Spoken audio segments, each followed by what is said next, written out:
ডিমের ঝোল করছি, পাতলা ডিমের ঝোল। আলু ভাজা হয়ে গেছে, এবার তুলে নেব আলুটা।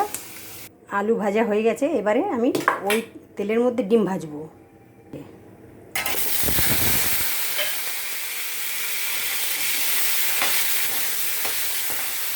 এর মধ্যে আমি একটু হলুদ দিয়ে দেবো, তাহলে ডিমটা ভালো হবে।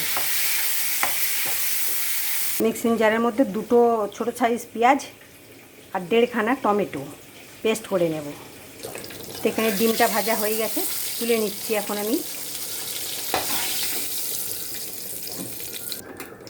একই তেলে গরম মশলা, জিরে আর 2টো তেজপাতা ফোড়ন দিলাম।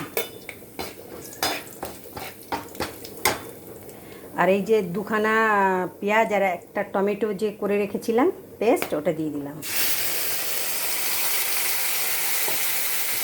তো এখানে আমি সামান্য নুন দিচ্ছি, কেন আমি ডিম ভাজার সময় নুন দিয়েছিলাম, অল্প দিয়ে দিলাম। আর একটু দিয়ে দিলাম চিনি। আর এখানে আছে ধনে, জিরে, হলুদ আর একটু গরম মশলা দিয়ে ভালো করে কষাতে হবে যতক্ষণ না তেল ছাড়ে। সব শেষে দিচ্ছি একটু লঙ্কার গুঁড়ো।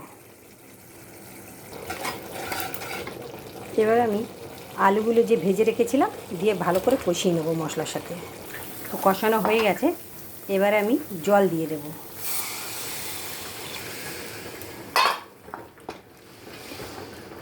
আমি জল দিয়ে দিয়েছি, এবার এটা ফুটতে দেব। আলুগুলো সিদ্ধ হয়ে যাবে, তারপরে ডিমগুলো দিয়ে দেব।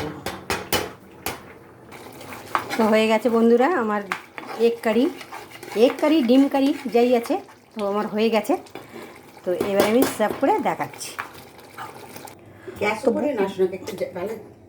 বন্ধুরা হয়ে গেছে এগ কারি। তো যদি ভিডিওটা ভালো লেগে থাকে কমেন্ট বক্সে জানাবেন। ধন্যবাদ।